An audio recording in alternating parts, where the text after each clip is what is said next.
Yes, उस दिन हमने सेंट्रल गवर्नमेंट पढ़ी थी जिसमें हमने 3 ऑर्गन्स पढ़े थे उनके, और सेंट्रल गवर्नमेंट में जो पार्लियामेंट है उस मतलब 3 ऑर्गन्स के भी पार्ट पढ़े थे कि हमने लास्ट में लोकसभा और राज्यसभा के बारे में पढ़ा था। सेम उसी तरह आपके स्टेट गवर्नमेंट होती है, प्रदेश की सरकार होती है। Every state in of India has its own government. Pradesh, आप प्लीज माइक ऑफ रखिए और pay attention on your book. Chirag, Yes, ma'am. pay attention on your book. Yes, ma'am. Every state of India has its own government. आपको पता है सब प्रदेशों में, आप जानते हो, सरकार होती है और होना भी जरूरी है उसको गवर्न करने के लिए।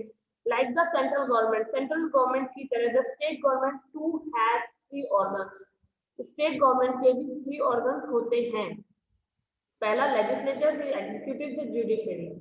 Okay, the governor, chief minister, उसमें कौन कौन से थे? प्राइम मिनिस्टर था, एक सेकेंड क्लास, उसमें प्राइम मिनिस्टर था, प्रेसिडेंट था and the council of ministers होते थे। तो इसी तरह इसमें होता है गवर्नर, प्रेसिडेंट की जगह स्टेट में गवर्नर होता है, प्राइम मिनिस्टर की जगह चीफ मिनिस्टर होते हैं, और उसमें उसका क्या कहते हैं, हाँ, एंड द काउंसिल, उसका चीफ मिनिस्टर के साथ प्राइम मिनिस्टर में उसके काउंसिल ऑफ मिनिस्टर्स होते हैं, और यहाँ पर चीफ मिनिस्टर और उसके काउंसिल ऑफ मिनिस्टर्स होते हैं, form the executive organ. Okay, the governor, chief minister and the council ministers form the executive organ of the state. State में एग्जीक्यूटिव ऑर्गन जो होता है वो prime minister, chief minister, governor और उसके council of minister से मिलकर बनता है। और सेंट्रल गवर्नमेंट में प्रेसिडेंट, प्राइम मिनिस्टर और प्राइम मिनिस्टर का काउंसिल ऑफ मिनिस्टर मिलकर एग्जीक्यूटिव बॉडी बनाते हैं। इस बात को बहुत ध्यान रखिएगा कि कभी आपसे पूछा जा सके, क्वेश्चन बन सकता है कि चीफ एग्जीक्यूटिव बॉडी बताइए स्टेट की कौन कौन आते हैं और सेंटर की एग्जीक्यूटिव बॉडी में कौन कौन लोग आते हैं, इस बात का ध्यान रखिएगा।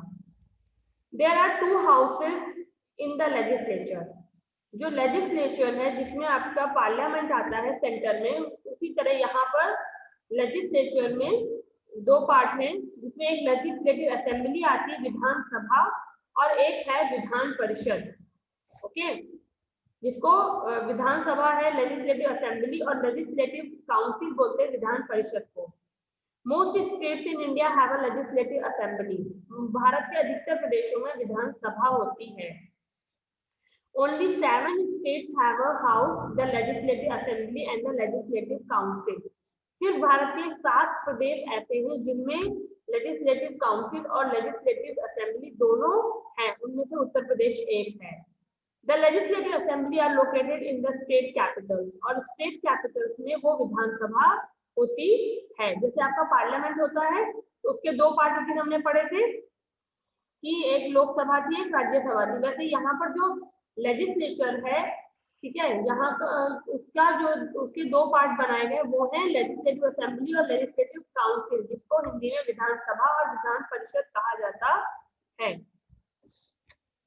और 7 स्टेट्स हैं, मोस्टली सब जितने भी स्टेट आपके 29 है उनमें अधिकतर लेजिस्लेटिव असेंबली है। ओके, कुछ सिर्फ 7 स्टेट्स ऐसे हैं जिनमें legislative assembly with legislative council है। ओके, ध्यान रखिएगा। और सारे लेजिस्लेटिव असेंबली उस स्टेट की कैपिटल में होते हैं।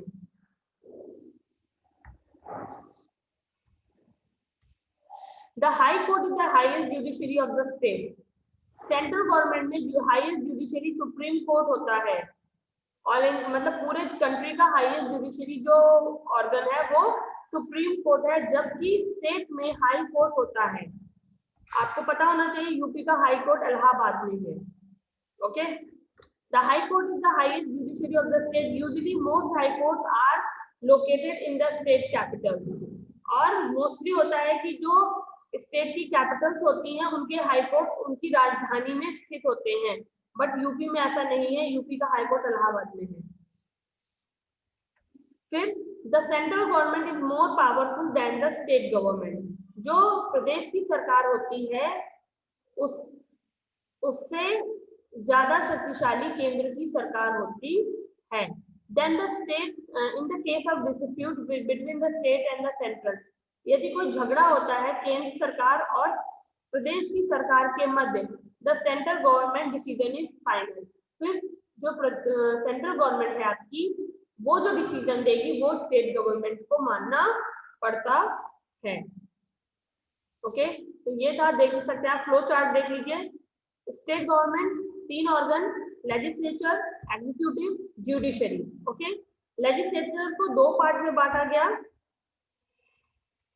लेजिस्लेटिव काउंसिल, लेजिस्लेटिव असेंबली और लेजिस्लेटिव काउंसिल. 7 स्टेट्स ऐसे हैं जहां पर लेजिस्लेटिव काउंसिल भी है. ओके, फिर आपकी एग्जीक्यूटिव बॉडी आती है जहां पर गवर्नर होता है, chief minister with council of ministers होते हैं. ओके, और जुडिशरी है हाई कोर्ट, यूपी का हाई कोर्ट इलाहाबाद में है, और विधानसभा आपकी लखनऊ में. ओके, अब हम क्वेश्चंस की तरफ आते हैं. How is the central government different from the state government? आपसे क्वेश्चन पूछा जा रहा है कैसे प्रदेश की सरकार केंद्र सरकार से डिफरेंट होती है, आपको अंतर बताना है. ओके, तो यहाँ पर हमारा डिफरेंस होगा, the central government is more powerful than the state government. In the case of dispute between the state and the central government, the central government decision is final, यानी कि वो सुपीरियर होती है. आप कैसे बताना था, तो आपने बताया कि वो ज्यादा शक्तिशाली होती है, उसके पास ज्यादा शक्तियां होती हैं, और किसी भी तरह के झगड़े में जो प्रदेश की सरकार और केंद्र की सरकार के मध्य होते हैं, प्लीज माइक ऑफ रखिए, तो उसमें जो डिसीजन केंद्र सरकार देगी वो डिसीजन मान्य होता है, वो फिर स्टेट गवर्नमेंट को मानना पड़ेगा. मान लीजिए यूपी गवर्नमेंट है, आपकी स्टेट गवर्नमेंट है, योगी की सरकार यहाँ पर है, और प्राइम मिनिस्टर केंद्र सरकार में है, केंद्र सेंट्रल गवर्नमेंट के हैं. और यूपी और केंद्र सरकार के मध्य अगर किसी बात को लेकर झगड़ा होता है, छोटे मोटे विवाद होते हैं स्टेट और सेंट्रल गवर्नमेंट के बीच में, ठीक है, तो उस बात में जो केंद्र में जो जिस भी पार्टी की सरकार है, ठीक है, वो जो डिसीजन देगी, अगर हाँ में दिया कि ये काम होना है, तो वो प्रदेश को मानना पड़ेगा. अगर उन्होंने नहीं कहा कि ये काम नहीं होगा, तो वो उसको मानना होगा, और वो काम वो प्रदेश सरकार नहीं कर सकती है. Okay, final. फिर है आपका question, how are they same, और कैसे ये दोनों सेम है. तो इनकी सिमिलरिटी ये है, like the central government, the state government has 3 organs too. Central government की तरह प्रदेश सरकार के भी 3 ऑर्गन होते हैं, the legislature, executive and the judiciary. केंद्र सरकार में भी यही 3 सेम ऑर्गन होते हैं, और प्रदेश सरकार में भी यही 3 ऑर्गन होते हैं. फिर आपको पूछा जा रहा है, name the 3 organ of the state government. आपको स्टेट गवर्नमेंट के 3 ऑर्गन्स के नाम बताने हैं, फिर आपको एक लेजिस्लेटिव बॉडी का नाम बताना है, और एक एग्जीक्यूटिव बॉडी का भी नाम बताना होगा. तो the 3 organs of the state, judiciary, legislature और एग्जीक्यूटिव हो गए. ओके, ये है, आपको पीडीएफ में आंसर आ जाएंगे. और लेजिस्लेटिव बॉडी का नाम पूछा गया, तो आप लेजिस्लेटिव असेंबली भी बता सकते हैं इसमें, और आप लेजिस्लेटिव काउंसिल भी बता सकते हैं. ओके, और एक एग्जीक्यूटिव बॉडी में आप चाहे गवर्नर का नाम बताएं, चाहे chief minister and the council of ministers का नाम लिख सकते हैं. ये एग्जीक्यूटिव बॉडी है. फिर पूछा जा रहा है, a country does not have a good government. एक देश जहां पर अच्छी सरकार नहीं है, देयर आर नो लॉज, और वहां पर कोई कानून नहीं है. What can happen as a result of this? ऐसी परिस्थिति में क्या होगा? ओके, तो इसका आंसर होगा, आपके 4th पेज पर दिया हुआ है, पेज नंबर 94 पर आप देख सकते हैं, वहां पर लिखा हुआ है, if there are no laws, अगर कानून नहीं होंगे, people will do what they wish to do and they might cause problem for others. लोग वो करेंगे जो उनकी मर्जी होगी, और इस स्थिति में लोग गलत काम करेंगे जो दूसरों के लिए समस्या बन सकता है. ओके, अगला पूछा गया है, what will happen where there is good government. क्या होता है जहां पर गुड गवर्नमेंट होती है? जहां पर गुड गवर्नमेंट होती है वहां पर न्याय संगत यानी कि सस्टेन डेवलपमेंट होता है, मजबूती होती है, इकोनॉमिकल रूप से देश अच्छा होता है. ओके, तो इस क्वेश्चन को मैंने आपको पीडीएफ में दिया है, और आपको बता दूं, आप जब इस क्वेश्चन को लिखोगे तो वहां पर आपको कुछ चीजें पेंसिल से अंडरलाइन की हुई मीनिंग लिखी होंगी. ओके, क्योंकि वो आंसर मैंने खुद बनाया, तो आपको मैंने उसमें आप पढ़ोगे तो आपको समझ में नहीं आएगा कि ये कौन सा वर्ड है, मैम ने क्या लिख दिया, इसकी मीनिंग ढूंढनी पड़ेगी आपको, इसलिए मैंने उनकी मीनिंग पेंसिल से लिख दी है। जो आपको लिखना अगर है तो आप पेंसिल से लिख सकते हो, अदरवाइज आपके लिए इम्पोर्टेंट नहीं है, आप उसको सिर्फ समझ लेना। ओके, मैंने अंडरलाइन करके कुछ वर्ड्स हैं जिनकी वहीं पर हिंदी में मीनिंग राइट डाउन कर दी है, ठीक है, जो आप समझ लीजिएगा। अगर आपको ध्यान रखना है चाहते हैं तो आप पेंसिल से ही लिखेगा, पेन का यूज नहीं करना होगा। तो ये था आपका चैप्टर ब्लॉक नंबर 22 जो कंप्लीट हुआ। और टिल अबाउट 70 इयर्स अगो, 70 साल पहले, India did not have an elected government. आपको पता होना चाहिए 70 साल पहले भारत में चुनी हुई सरकार नहीं थी ऑफ इट्स ओन, उसकी अपनी खुद की सरकार नहीं थी, because it was govern by the British, क्योंकि हम ब्रिटिश के अंडर थे। ठीक है, अब हम आते हैं नेक्स्ट ब्लॉक की तरफ। जो next block, the United Nation Organisation, block number 23, important block है। अभी हमने कोरोना, जब कोविड-19 का पैंडेमिक हुआ था तब हमने इसका नाम बहुत सुना, यूएन, डब्ल्यूएचओ, यूएन, डब्ल्यूएचओ, बहुत नाम सुनाई दिया था अप्रैल मार्च में बहुत ज्यादा, क्योंकि ये एक संस्था है जो देशों के लिए काम करती है। ये दुनिया के सभी देशों के द्वारा बनाई गई एक संस्था है। वंशिका तिवारी, प्लीज बेटा थोड़ी देर टेंशन दीजिए।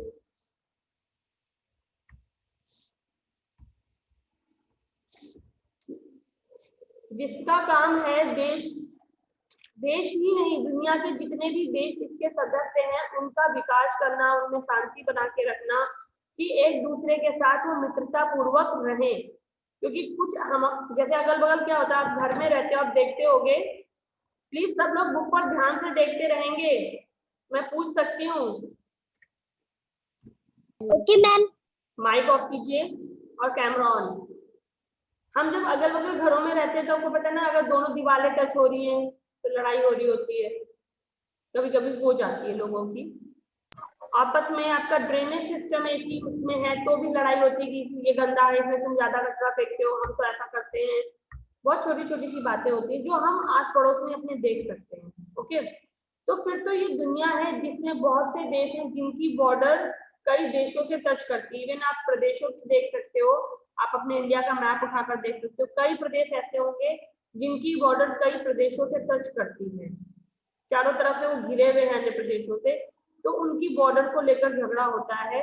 तो इस तरह के जो झगड़े होते हैं इनको निपटाने के लिए, पर प्रदेश के लिए नहीं, देशों के लिए, जो दुनिया के सभी देश हैं, चाहे वो विभिन्न डिफरेंट कॉन्टिनेंट्स के हैं, चाहे वो नॉर्थ अमेरिका के हो, चाहे वो साउथ अमेरिका के हैं, यूरोप है, एशिया है, अफ्रीका है, ऑस्ट्रेलिया, जो भी हैं आपके, इन देशों में जो छोटे छोटे झगड़े होते हैं उनको निपटाने के लिए इन कुछ देशों का समूह बनाया गया, और उसमें हर देश के मेंबर हैं जो मुद्दों को सॉल्व करते हैं। एज अ ग्रेट, आपकी सिंपल लैंग्वेज में एक मेन हेड है उन देशों के, कि उनकी जिम्मेदारी है, उनके साथ कुछ दुर्घटना हो, उनके यहाँ कोई दिक्कत आती है, परेशानी आती है, तो ऑर्गेनाइजेशन उसको सॉल्व करता है, हेल्प देता है। तो ये था the United Nation Organisation, UN जिसको कहा जाता है। इसकी क्या जरूरत थी, ये क्यों बनाया गया? जब सेकेंड वर्ल्ड वॉर हुआ, cause a lot of damage of life, बहुत ज्यादा जीवन का नुकसान हुआ, यानी बहुत से लोग मारे गए, जैसा कि आप फिगर नंबर 1 और 2 में देख सकते हैं। प्रॉपर्टी का भी बहुत नुकसान हुआ, यानी बहुत से देश ऐसे थे जो बहुत कंगाल हो गए, बहुत देशों में मृत्यु, बहुत प्लीज माइक ऑफ रखिए, लोगों की बहुत ज्यादा लोग मारे गए, तबाही का मंजर था। तो जब कहीं पर आप देखते किसी के घर पर, प्लीज माइक ऑफ रखिए, किसी का माइक ऑन हो रहा है बार बार, और प्लीज कैमरा ऑन रखिए। जब आप देखते हो आसपास होता है कि आपके 2-4 घरों में कुछ प्रॉब्लम आ जाती है, तो कुछ ऐसे भी पड़ोसी होते हैं जो उन सारे घरों को मैनेज करवाते हैं, नहीं किसी को खाने की व्यवस्था है, किसी का कोई दिक्कत है, सब कुछ में वो साथ खड़े होते हैं। ठीक है, तो इस तरह है, पर वो एक ही इलाके के, तो उसी तरह इसलिए वो साथ देते हैं कि इनके घरों में शांति आए, सुख समृद्धि आए। तो उसी तरह से सेकेंड वर्ल्ड वॉर हुआ और बहुत ज्यादा तबाही हुई। तो जब वो युद्ध खत्म हुआ After the end of the war, different countries realized that the need for an organization. तो सभी देशों को जरूरत महसूस हुई कि एक ऐसा लोगों का ग्रुप होना चाहिए जो किसी भी उद्देश्य के लिए एक साथ हो, चाहे वो युद्ध हो, चाहे वो समृद्धि हो, चाहे वो बीमारी हो, चाहे वो स्वच्छता हो या सफाई हो या स्वास्थ्य से संबंधित बात हो, हम सब एक होकर उन प्रॉब्लम्स को, उन खुशियों को एक साथ बांटे।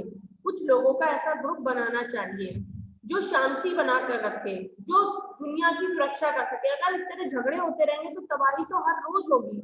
तो उस इन सब उद्देश्यों को देखते हुए यूएन नाम की संस्था बनाई गई। Due to this reason the United Nation Organisation UN was formed on 24th October 1945.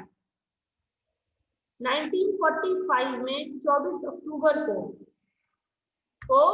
एक संस्था का निर्माण किया गया जिसका नाम था यूनाइटेड नेशन ऑर्गेनाइजेशन, यूएन कहा गया, जिसमें 193 कंट्रीज हैं और उसके मेंबर हैं। कंट्रीज आर एक्स मेंबर, यानी 193 दुनिया के 193 देश यूएन के सदस्य हैं इंडिया को मिलाकर। और इसका जो हेडक्वार्टर है वो न्यूयॉर्क यूएसए में है। ओके, तो ये था, आपको ये चीज यहाँ पे अंडरलाइन कर लेनी चाहिए। यूएन का हेडक्वार्टर कहाँ है? New York, United state of America में है। यूएन कब फॉर्म हुआ था? 24 अक्टूबर 1945 को हुआ था। कितने मेंबर्स हैं इसके? 193 मेंबर्स हैं इंडिया को मिलाकर। ओके, और इसका निर्माण क्यों किया गया? To maintain peace and safety in the world.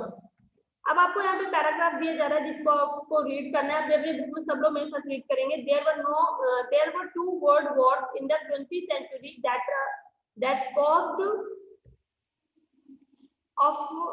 caused a lot of damage in many countries. दुनिया में 2 विश्व युद्ध हुए 20th सेंचुरी में। Okay, that caused a lot of damage, जिसकी वजह से बहुत ज्यादा नुकसान हुआ।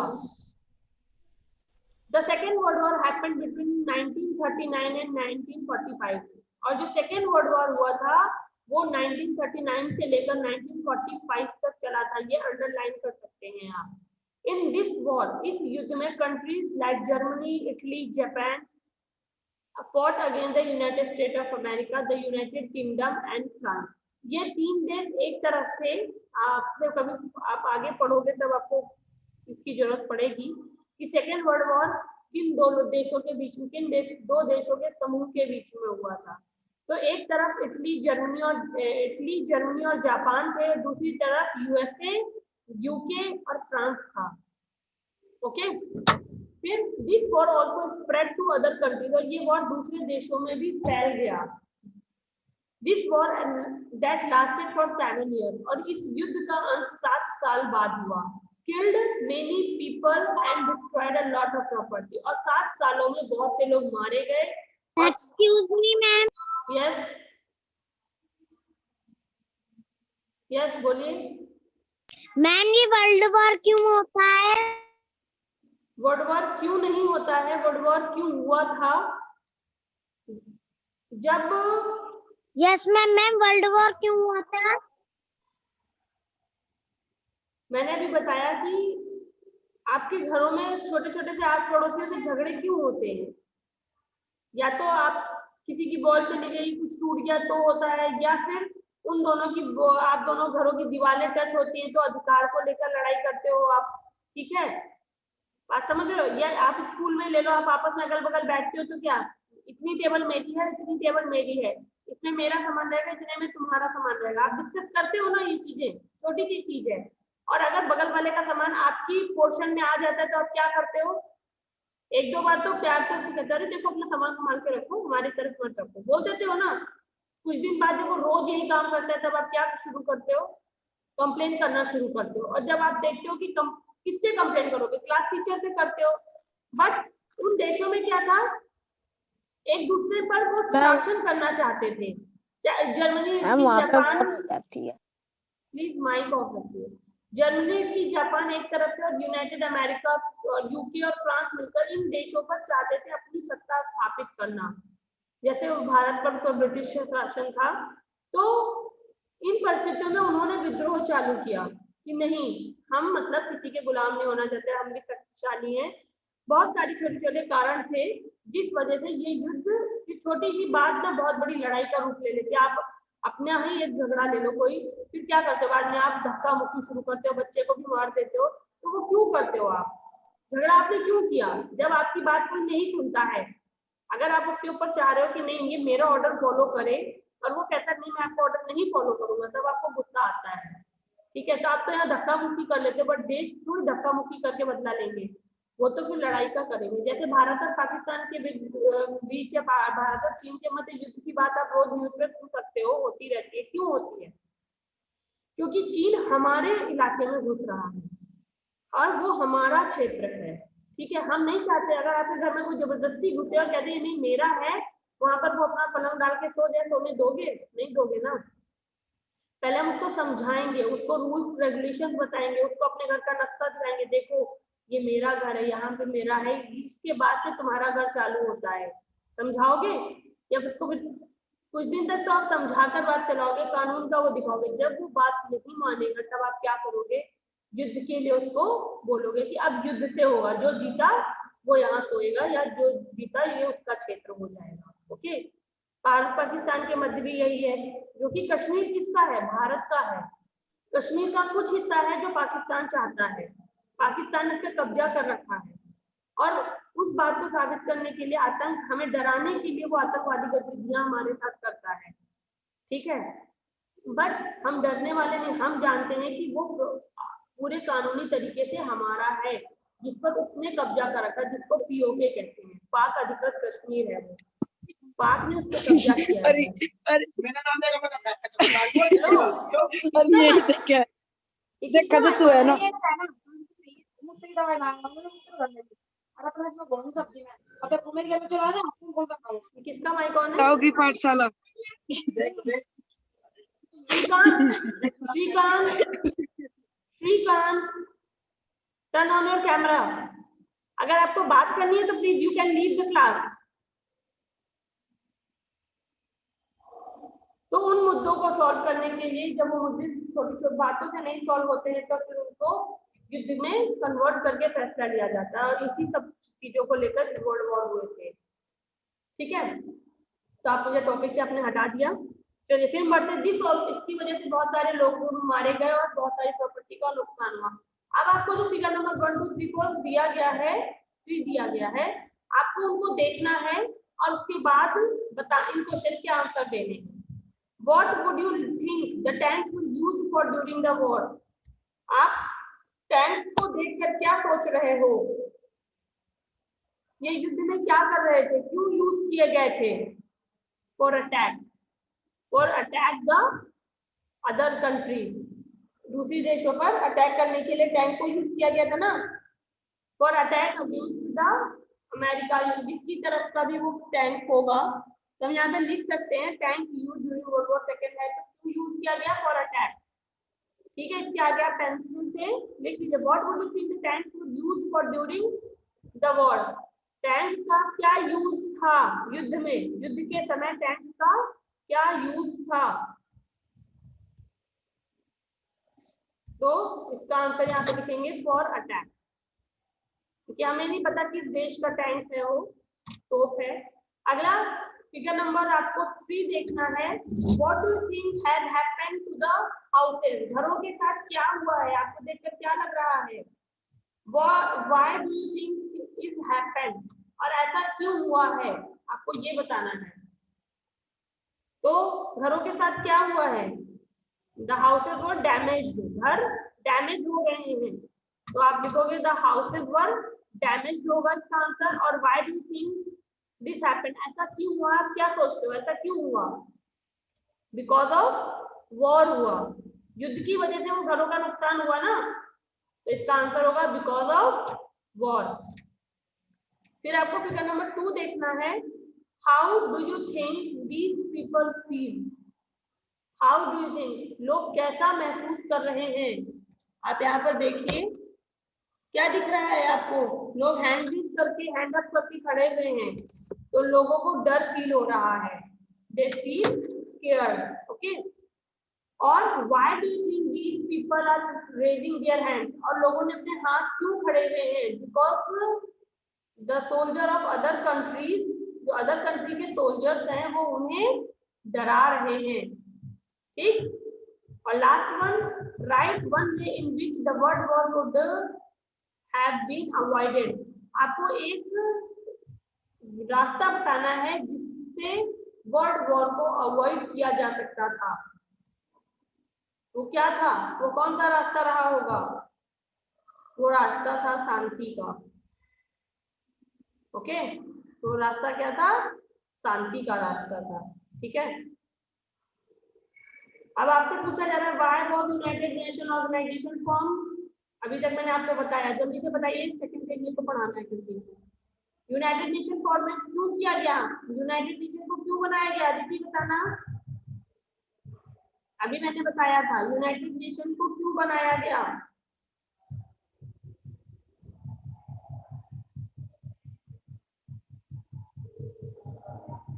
अदिति पाल, कैमरा ऑन करो, बताओ जल्दी से। अदिति,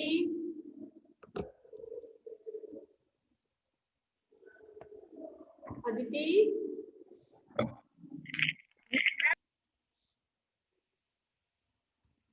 बताना कि क्यों उसको वो किया गया। गलत होगा तो गलत ही तो होगा, कुछ और थोड़ी बोल जाओगी। बोलो अदिति, कैमरा ऑन करो, बोलो अदिति। ठीक है, तुम बात मत करना मेरे से। अब आप कुछ पूछोगे ना तो मैं नहीं जवाब दूंगी, ये बात नहीं। चलिए अंकुश आप बताइए। अंकुश, यस मैम। बताइए यूनाइटेड नेशन क्यों फॉर्म किया गया था, क्यों बनाया गया था? मैम जिससे मैम लड़ाई मैम कम हो मैम, इस वजह से। नाजिया, ठीक है, बट मैंने अभी अभी बताया आपको। Nazia, yes ma'am. क्या होगा इसका आंसर? मैम क्योंकि बहुत ज्यादा लड़ाई झगड़े हो रहे थे, मारपीट शुरू कर दी गई थी, जिससे कि मारपीट कम हो, इसलिए ये चलाया गया। सिंपल शॉर्ट वे आपका ये देखिए लिखा हुआ है, देखिए यहाँ पर पढ़िए। After the end of the world war different countries realise the need for to maintain peace and safety in the world. दुनिया में शांति और सुरक्षा बनाए रखने के लिए। क्लियर हो गया आंसर। इसीलिए जब बुक पढ़ाते हैं तो बुक को पढ़ते चलो, समझने की कोशिश करो। नेक्स्ट पेज, नेक्स्ट पेज पर आ जाइए।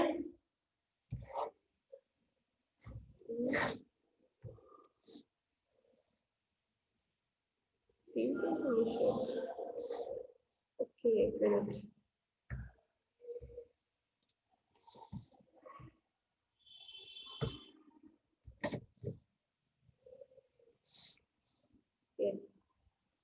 हाँ, अब आपको यहाँ पे बताया जा रहा है पर्पस कि क्या इसका एम है, working for piece and progress.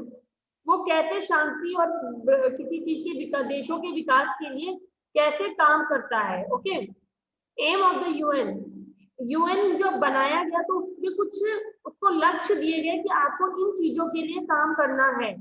193 countries जो उसमें शामिल हुई, तो उनके जो मेंबर्स थे उन्होंने अपने अपने टॉपिक्स बताए कि इन मुद्दों के लिए हमें काम करना होगा।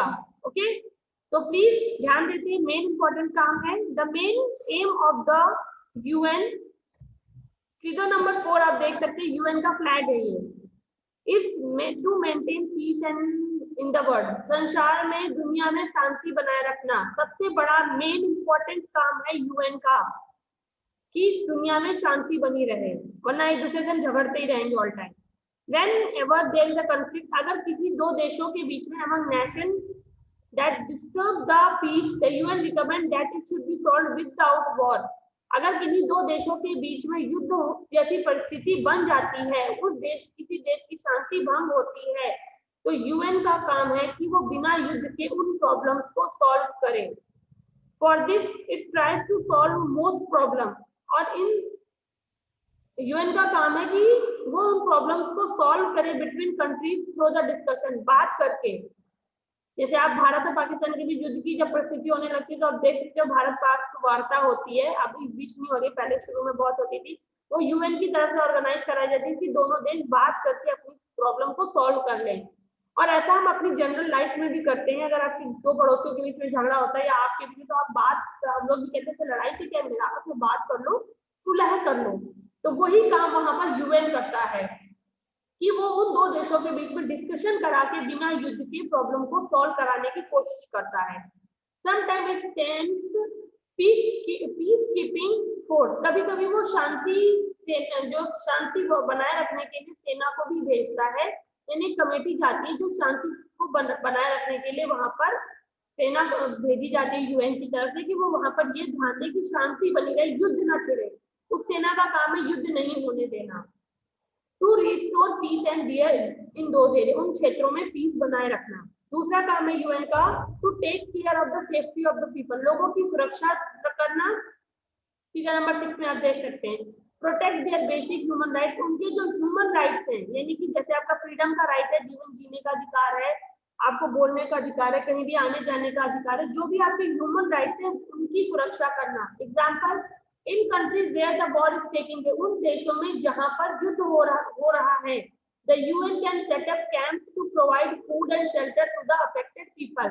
यानी जीवन हम कैसे जिएंगे, जब हमें खाना मिलेगा, जब हमें रहने के लिए जगह मिलेगी, तो हमारा जीवन चलता रहेगा। तो यूएन का काम होता है कि उन जगहों में जहां पर युद्ध चल रहा है, कैंप लगाकर लोगों को खाना और रहने के लिए, जिस देश में युद्ध चला वहां से लोग प्रभावित होते हैं ना, तो उन्हें खाना और रहने की जगह दिलाना यूएन का काम है। फिर तीसरा काम है it also help countries to discuss how to avoid और क्योर डिसीजेज। जब कोई बीमारी फैल जाती है, ये देखिए अभी जैसे आपका कोविड-19 जब फैला तो यूएन ने सलाह दी कि हमें लॉकडाउन करना, यूएन की तरफ से ही यह अनाउंस होता है कि आपको लॉकडाउन करना होगा, तभी ये बीमारी दूर होगी। और यूएन और डब्ल्यूएचओ मिलकर उस बीमारी पर साथ काम कर रहे थे, दवाई के लिए संघर्ष हो रहा था। जो भी कुछ हुआ, आप इस टॉपिक को समझ के अपने कोविड-19 में समझ सकते हैं कैसे दुनिया ने काम किया। तो इसका काम है देशों की हेल्प करना और इस बात को चर्चा करना कि कैसे इस बीमारी से दूर रहा जाए या इस बीमारी से कैसे बचा जाए, कैसे लोगों को बचाया जाए। ठीक है, देखा आपने फ्लाइट्स को रोका गया, ट्रेन रोक दी गई, कंपनीज बंद की गई, लोगों को घरों में कैद किया गया, सब कुछ किया गया कि लोग अवॉइड रहे इस बीमारी से क्योर करने के लिए। अब दवाई बनाने के लिए लोगों को, वैज्ञानिकों को किया गया कि ज्यादा से ज्यादा मात्रा में दवाई बने, जल्दी से जल्दी टीकाकरण शुरू हो। तो ये सारा प्रोसेस यूएन के अंडर गाइडेंस होता है। उसके बाद UN also help during natural disaster, जब कोई प्राकृतिक आपदा आती है, जैसे भूकंप आ जाए, बाढ़ आ जाए, सूखा पड़ जाए, सुनामी आ जाए, तब भी आपके देश की हेल्प करने सबसे पहले जो ऑर्गेनाइजेशन आएगा वो होगा यूएन, आपको दोबारा से एस्टैब्लिश करने के लिए। जैसे आप अपने मोहल्ले का उदाहरण ले सकते हो, एक पड़ोसी जो सबकी हेल्प करने के लिए ऑलवेज रेडी रहता है, वो दुनिया में वो काम यूएन करता है। Okay, these are the some of the ways in which UN help countries to solve their problems। ये कुछ तरीके थे, कुछ रास्ते बताए गए थे जिससे यूएन हेल्प करता है उन देशों की प्रॉब्लम सॉल्व करने के लिए, and their problems with other country, या अन्य देशों के साथ उस देश की जो भी समस्या है उसको इन तरीकों से, जो 4 तरीके आपको बताए गए हैं, इनको सॉल्व करता है UN. It is very important organisation, ये बहुत महत्वपूर्ण संस्था है, बिकॉज क्योंकि बिना यूएन के दो देशों के बीच के झगड़े को नहीं सॉल्व किया जा सकता है। ओके, अब आपको फिगर नंबर 5, 6, 7 को देखना है। इनके कैप्शन जो लिखे हुए हैं, जो नीचे अंडरलाइन, फिगर नंबर 8 के आगे 7 के आगे जो लाइन लिखी है उसको पढ़ना है इस पिक्चर में और डिस्कस करना है। और 4 चीजें लिखनी है कि यूनाइटेड नेशन ने क्या किया शांति और सुरक्षा बनाए रखने के लिए। ठीक है, फिगर नंबर 5, 6, 7, 8 को देखिए और फिर इसके बाद आपको 4 चीजें बतानी जो यूनाइटेड नेशन ने की होंगी। ओके, ठीक है। फिर क्वेश्चन में पूछा जा रहा है राइट 3 एम्स, आपको 3 एम बताने हैं यूनाइटेड नेशन के जो आप सोचते हैं बहुत इंपॉर्टेंट हैं। ओके, तो मैंने पहला वाला बताया है the main aim of the UN is to maintain peace in the world. जो दुनिया में शांति बनाए रखना। दूसरा एम है to take care of the safety of the people, लोगों की सुरक्षा करना और उनके बेसिक ह्यूमन राइट्स की रक्षा करना। और तीसरा है मेरा इंपॉर्टेंट एम कि to help countries to discuss how to avoid और क्योर डिसीजेज। जैसा कि मैंने अभी कोविड-19 के टाइम पर देखा कि देशों के साथ बात करना और ये सोचना, ये ढूंढना कि कैसे इस बीमारी से लोगों की रक्षा की जाए, कैसे लोगों को इससे दूर किया जाए। ओके, पूछा जा रहा है do you think the world needs an organisation like an UN? आप क्या सोचते हैं, यूएन की तरह देशों को, दुनिया को ऐसे ऑर्गेनाइजेशन की जरूरत है? यस। क्यों? बिकॉज विदाउट द यूएन के बिना या विदाउट लाइक द यूएन जैसे ऑर्गेनाइजेशन के बिना there would be no one, कोई और नहीं हो सकता है जो दो देशों के बीच के झगड़े को सॉल्व करे। तो ये था आपका चैप्टर 1 and 2 जिसमें need for piece and working for piece and progress हमने पढ़ा ब्लॉक 23 का, जो कंप्लीट हुआ। यहाँ पर